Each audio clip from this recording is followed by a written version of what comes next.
허락하신 하나님의 말씀은 데살로니가 전서 5장 12절로 28절까지 말씀입니다. 형제들아, 우리가 너희에게 구하노니 너희 가운데서 수고하고 주 안에서 너희를 다스리며 고난하는 자들을 너희가 알고 그들의 역사로 말미암아 사랑 안에서 가장 귀히 여기며 너희끼리 화목하라. 또 형제들아, 너희를 권면하노니 게으른 자들을 권계하며 마음이 약한 자들을 격려하고 힘이 없는 자들을 붙들어주며 모든 사람에게 오래 참으라. 삼가 누가 누구에게든지 악으로 악을 갚지 말게 하고 서로 대하든지 모든 사람을 대하든지 항상 선을 따르라. 항상 기뻐하라. 쉬지 말고 기도하라. 범사에 감사하라. 이것이 그리스도 예수 안에서 너희를 향하신 하나님의 뜻이니라. 성령을 소멸하지 말며 예언을 멸시하지 말고 범사에 헤아려 좋은 것을 취하고 악은 어떤 모양이라도 버리라. 평강의 하나님이 친히 너희를 온전히 거룩하게 하시고 또 너희의 온 영과 혼과 몸이 우리 주 예수 그리스도께서 강림하실 때에 흠없게 보존되기를 원하노라. 너희를 부르시는 이는 미쁘시니 그가 또한 이루시리라.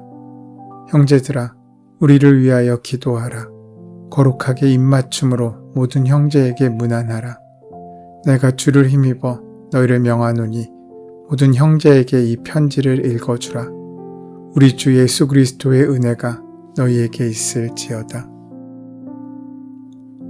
바울은 앞서 데살로니가 성도들에게 형제 사랑으로 서로 사랑하고 서로 위로하고 피차 권면하고 서로 덕을 세우라고 촉구한 바 있습니다.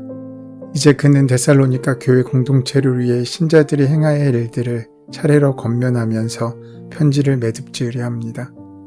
바울은 12절에서부터 데살로니가 성도들에게 교회 공동체를 위한 다양한 권면을 시작합니다. 바울은 데살로니가 성도들에게 교회 안에서 수고하고 다스리며 권하는 교회 지도자들을 존경하라고 권면하고 있습니다. 바울은 데살로니가 신자들이 교회 지도자들을 존경할 뿐 아니라 그들의 역사로 말미암아 사랑 안에서 가장 귀히 여기도록 요청합니다. 먼저 신자들은 교회 지도자들을 사랑 안에서 존경해야 합니다. 바울은 그 자신과 데살로니가 성도들과의 관계에서 이러한 사랑을 보여주었습니다. 또 성도들은 교회 지도자들의 역사로 말미암아 존경해야 합니다. 여기서 역사는 수고하고 다스리고 권하는 것을 말합니다. 교회 지도자들의 지위나 직분 그 자체 때문이 아니라 그들이 수행하는 중요한 목회적인 사역으로 인해 그들을 존경해야 한다는 것입니다. 특히 바울은 교회 지도자들을 가장 귀하게 여기며 라고 말하는데 여기서 사용된 가장 귀히라는 과장법 부사는 최상급을 표현합니다. 즉 신자들이 교회 지도자들을 어떤 사람보다 더 큰 존경으로 대해야 함을 말하고 있는 것입니다. 그러면서 바울은 데살로니가 교회에게 문제를 일으키는 교회 구성원들을 보살필 것을 권면합니다. 먼저 게으른 자들을 권계하라고 권면합니다.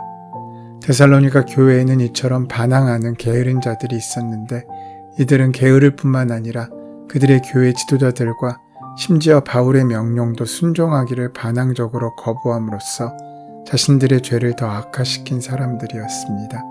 바울 사도는 신자들이 이러한 무리를 훈계하고 경고할 것을 강하게 권면합니다. 다음으로 마음이 약한 자들을 격려하라고 말씀합니다. 마음이 약한 자를 헬라 성경으로 보면 작은 마음을 지닌 자라고 표현합니다. 많은 학자는 작은 마음을 앞선 4장에서 그리스도께서 강림하시기 전에 죽은 그리스도인들의 운명에 관해 교회 안에서 많은 사람들이 가졌던 낙담이라고 해석합니다. 바울은 데살로니가 신자들이 교회 안에서 이처럼 마음 약한 자들을 격려하고 위로하며 세워주기를 권면합니다. 마지막으로 힘이 없는 자들을 붙들어주라고 말합니다. 붙들어주라라고 번역된 동사 안테코는 어떠한 사람 혹은 어떠한 것에 대한 강한 애착, 붙잡음, 헌신이라는 뜻을 갖고 있습니다. 바울은 데살로니가 교회 안에 힘이 없는 자들을 붙들어 줄 뿐만 아니라 그들에게 오히려 헌신하라고 말씀하고 있는 것입니다. 여기서 힘이 없는 자들은 문자 그대로 육체적으로 약한 동료 신자들을 가르친다고 볼 수도 있지만 앞선 두 집단의 도덕적 행동이나 종교적 성격에서 문제를 일으킨 자들을 염두에 둘 때 영적으로 힘이 없는 자들을 가르친다고 보는 것이 더 타당할 것입니다. 계속해서 바울은 모든 사람에게 오래 참으라고 권면합니다. 교회 문제를 일으키는 구성원들을 훈계하고 격려하고 그들에게 헌신할 뿐만 아니라 오래 참고 지속적인 방식으로 그렇게 하도록 권면하고 있는 것입니다. 또 악으로 악을 갚지 말라고 권면합니다. 복수하려는 인간의 욕망이 너무나 강하고 파괴적이기 때문에 보복적인 행동을 하지 말라고 말하고 있는 것입니다.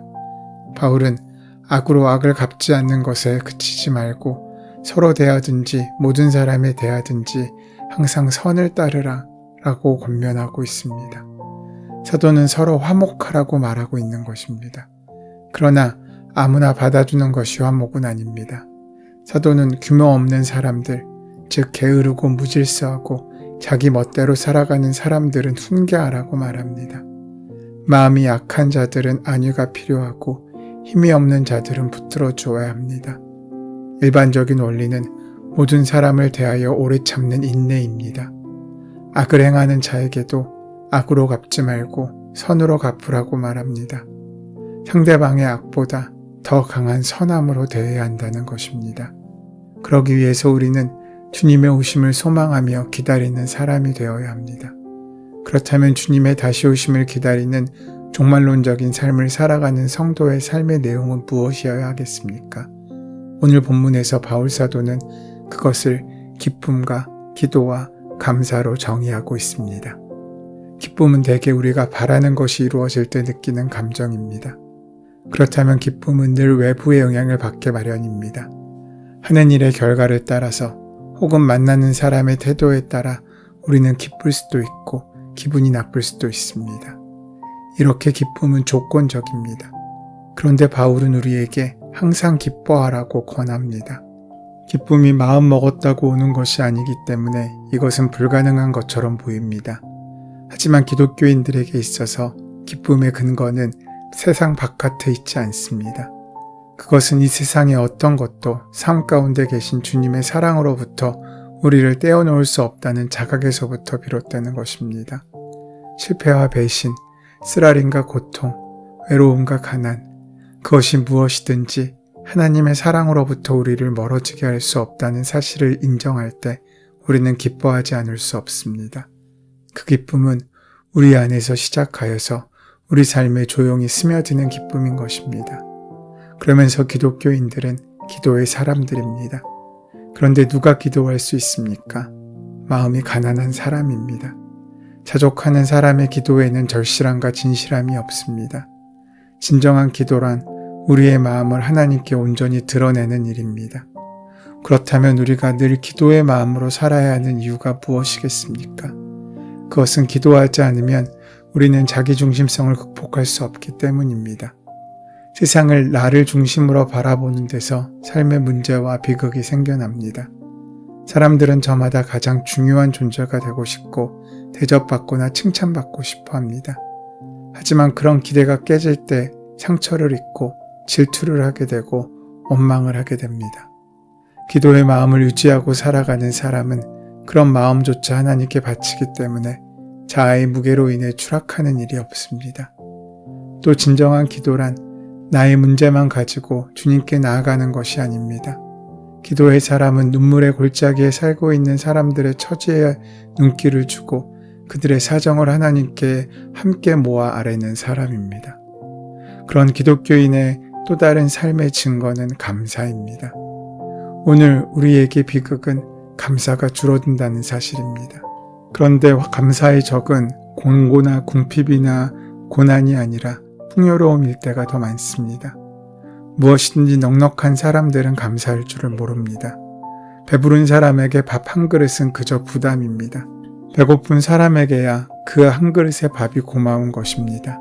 외로운 사람이라야 곁에 머물러주는 사람에 대해 고마워합니다. 중한 병에 걸려본 사람이라야 일상의 삶에 감사할 수 있게 됩니다. 범사에 감사라는 말은 우리가 경험하는 모든 것을 당연한 것으로 여기지 말고 선물로 여기라는 것입니다. 생의 모든 것이 하나님과 함께하는 축제임을 늘 기억하라는 것입니다.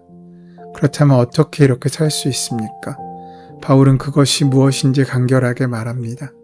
성령의 불을 끄지 마십시오. 예언을 멸시하지 마십시오. 우리가 해야 할 일이 있다면 그것은 우리의 내면에 오셔서 속삭이시는 성령의 소리에 귀를 기울이며 사는 것입니다.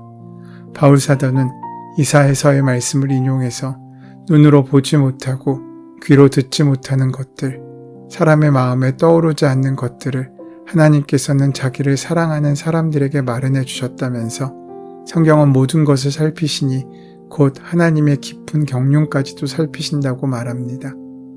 하나님의 영은 우리에게 늘 말하고 계십니다.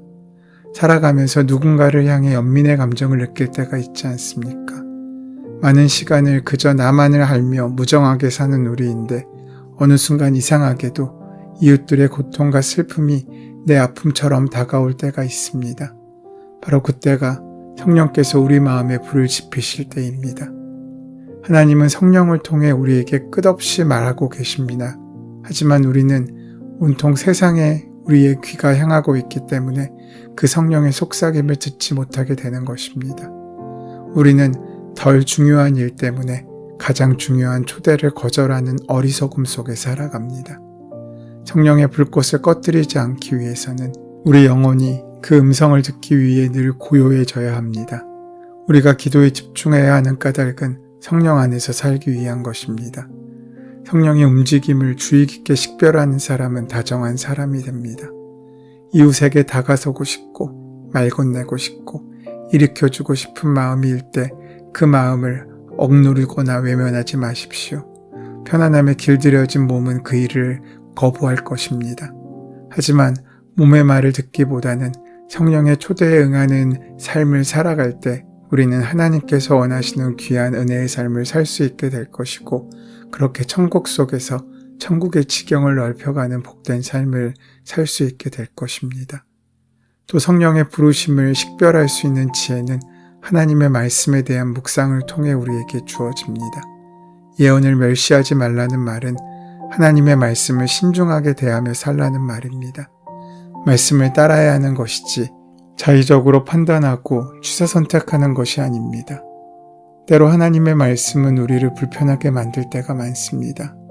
우리의 육신에 원하는 것과 거스를 때가 많고 내가 하고 싶은 일을 하지 못하게 되는 경우도 많습니다. 하지만 그 영적인 불편함 속으로 들어가게 될 때 우리는 비로소 영적인 성장과 그 은혜와 자유를 누리게 될 것입니다. 용서하라, 섬기라, 돌보라 라는 하나님의 말씀은 우리를 불편하게 만들기 위한 것이 아니라 우리를 자아의 감옥으로부터 해방시키고 참된 자유를 누리게 하시려는 하나님의 배려인 것입니다. 바울 사도는 우리에게 말합니다. 모든 것을 분간하고 좋은 것을 굳게 잡으라. 갖가지 모양의 악을 멀리하라. 살다 보면은 좋은 뜻과 선의만 가지고 살기에는 세상이 너무나 강팍하고 험한 것 같아서 때로 낙심될 때도 있습니다. 그래서 우리는 적당한 선에서 우리의 선한 마음을 철회하고자 하는 유혹을 받곤 합니다. 미운 놈 미워하는 게 인간적으로 보이기도 합니다. 그래도 우리는 좋은 것을 굳게 잡으라는 말씀 앞에 서 있습니다. 하지만 그 말씀을 지키며 살기에 우리는 너무나 연약합니다. 자꾸만 현실의 벽 앞에서 흔들립니다. 그러하기에 하나님의 은총이 필요합니다. 바울 사도는 데살로니가 교인들을 위하여 기도합니다. 평강의 하나님이 그들을 거룩하게 하시고 주님이 오시는 날까지 그들의 영과 혼과 몸이 흠없게 보존되기를 원합니다. 우리가 하나님의 뜻대로 살려다가 힘에 부쳐 비틀거릴 때마다 잊지 말아야 하는 것이 있습니다. 그것은 누군가 우리를 위해 기도하고 있다는 사실입니다. 우리는 혼자가 아닙니다. 그리고 성령께서도 말할 수 없는 탄식으로 우리를 위해 간구하고 계십니다. 그 힘으로 하나님께서 맡기신 일을 창조적으로 감당할 수 있게 되기를 소원하며 축원합니다. 우리의 몸이 과도한 욕망의 도구가 아니라 하나님의 선한 일을 이루어가는 하나님의 손에 붙잡힌 도구로 사용되기를 바랍니다. 날마다 우리 곁에 오시는 주님을 영접하기 위해 마음을 열 때마다 우리의 삶은 더 맑아지고 더 귀한 은혜로 나아가게 될 것입니다. 주님과 더불어 걷는 인생길은 천국의 길이 될 것입니다. 어디에 있든지 그 길을 걷고 살아가는 저와 여러분 되시기를 소원하며 축원합니다. 은혜의 주님, 놀라운 주님의 십자가 은혜에 감사를 드립니다.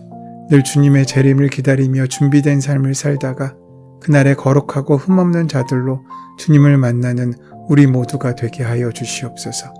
예수님의 이름으로 기도드립니다. 아멘.